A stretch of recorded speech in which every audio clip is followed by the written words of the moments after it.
పిల్లలు కలగకపోవటానికి శాపాలే కారణమా? సంతానము కలగకపోవటానికి తెలిసి గాని తెలియక గాని చేసిన శాపములే అని జ్యోతిష్య శాస్త్రం చెబుతుంది. సర్పశాపము, పితృశాపము, మాతృశాపము, భాతృశాపము, ప్రేతశాపము, బ్రాహ్మణ శాపము, మిత్రశాపము. కాన ఆయా శాంతులు చేయించి భగవంతుణ్ణి సేవించడం ద్వారా స్వామి చల్లని దీవెనలతో సంతానము కలగవచ్చు. అలాగే సముద్ర స్థానము, అది కూడా రామేశ్వరం వద్ద స్నానం చేస్తే మరింత ఫలం కలుగుతుంది. సముద్ర స్థానం ఎక్కడైనా ఒకటే కదా అని ఆలోచించకండి. గోవాలో సముద్ర స్నానం చేసి ఆ ఎండలో ఉంటే అనేక చర్మ వ్యాధులు నయమవుతాయి.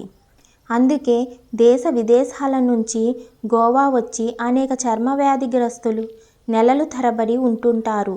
అలాగే ఒక్కో ప్రదేశంలో ఒక్కో శక్తి ఉంటుంది. ఇంట్లో పూజా మందిరంలో ఉండే దేవునికి, గుడిలో ఉండే దేవునికి ఎంతో తేడా ఉంది. Please like and subscribe.